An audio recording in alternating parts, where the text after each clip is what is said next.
बिस्मिल्लाहिर्रहमानिर्रहीम अस्सलामुअलैकुम। Cooking with आबी में खुश आमदीद। आज मैं बनाऊंगी बहुत ही मज़ेदार सी शनिवारी बीफ कढ़ाई। इसको पेशावरी कढ़ाई भी कहते हैं।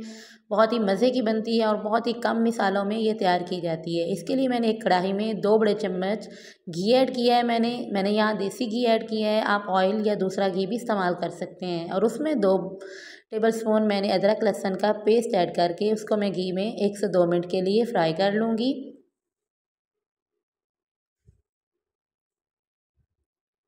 अदरक लहसुन का पेस्ट हमारा फ्राई हो चुका है। अब मैं इसमें बीफ ऐड कर दूंगी।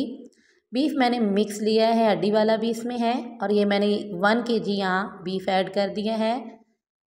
बीफ को हम घी में तब तक फ्राई करेंगे जब तक इसका कलर चेंज ना हो जाए और इसका पानी खुश्क ना हो जाए। मीडियम से लो फ्लेम पर हम इसका पानी खुश्क कर देंगे।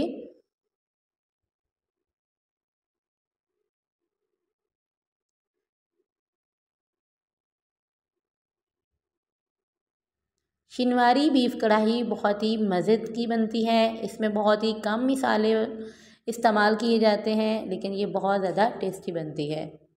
इसको अच्छी तरह से चम्मच की मदद से हिलाते हुए इसका पानी जो है वो ड्राई कर लेना है।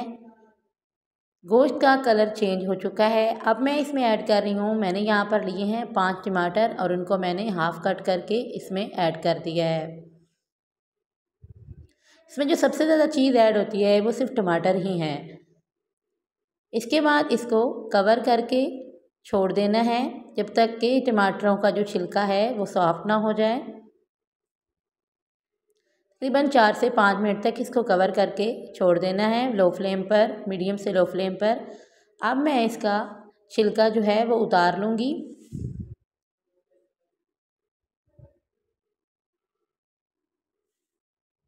अगर आप मेरे चैनल पे न्यू हैं तो प्लीज़ मेरे चैनल को सब्सक्राइब कर दें। वीडियो पसंद आए तो लाइक कर दें। इसी तरह मैं सारे टमाटर का छिलका उतार लूँगी और बाकी टमाटर्स को मैं अच्छी तरह से गोश्त में मिक्स कर दूँगी। और गोश्त को तब तक पकाऊंगी जब तक कि ये टमाटर अच्छी तरह इसमें मिक्स हो जाएंगे और इसका पानी जो है वो खुश्क हो जाएगा। तब तक गोश्त में इसको पकाना है। टमाटर बिल्कुल मिक्स हो चुके हैं गोश्त में और ये अच्छी तरह से इनका पानी भी ड्राई हो चुका है। अब यहाँ मैं ऐड कर रही हूँ 1 टेबलस्पून मैंने यहाँ नमक ऐड किया है। आप अपने जायके के हिसाब से ऐड कर सकते हैं। 1 टेबलस्पून मैंने हल्दी ऐड की है और 1 टेबलस्पून मैंने यहाँ पर दरदरी सी कुटी हुई काली मिर्च का पाउडर ऐड किया है। इन सब चीज़ों को अच्छी तरह से मिक्स कर लेना है।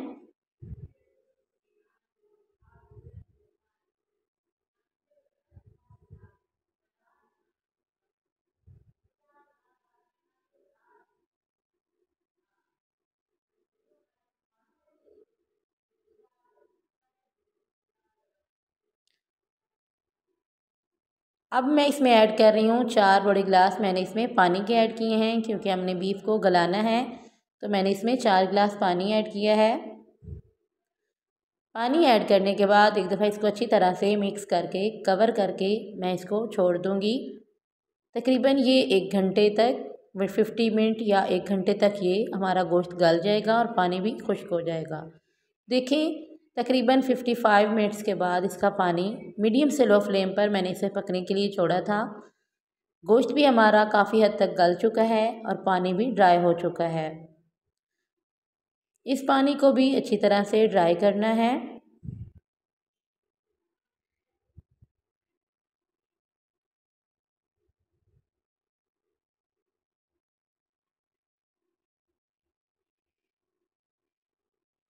अब यहाँ पर मैं ऐड कर रही हूँ हाफ़ प्याली के करीब मैंने इसमें दही ऐड की है। दही से इसका टेस्ट बहुत ज़्यादा बढ़ जाता है और इसकी ग्रेवी भी बहुत ज़्यादा थिक हो जाती है। दही को अच्छी तरह से मिक्स कर लेना है।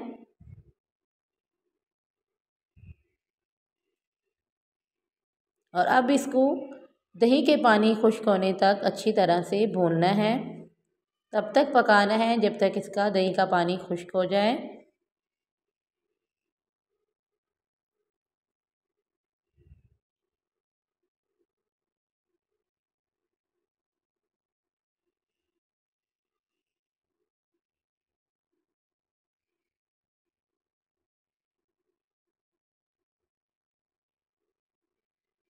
दही का पानी काफ़ी हद तक खुश्क हो चुका है, लेकिन अभी मैं इसको मज़ीद 3 से 4 मिनट तक पकाऊंगी, जब तक इसका पानी बिल्कुल खुश्क ना हो जाए और इसका जो ऑयल है वो ऊपर ना आ जाए।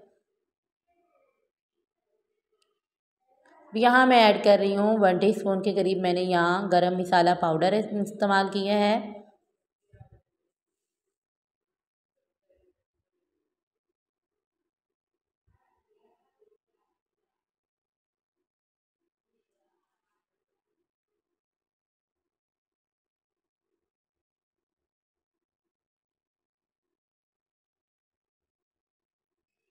ऑयल ऊपर आ गया है और पानी बिल्कुल खुश्क हो चुका है। अब यहाँ मैं ऐड कर रही हूँ बारीक कटा हुआ हरा धनिया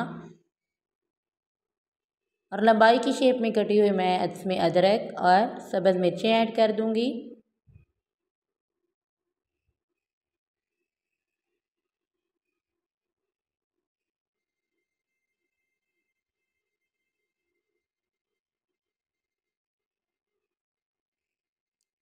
चम्मच की मदद से मिक्स कर लूँगी।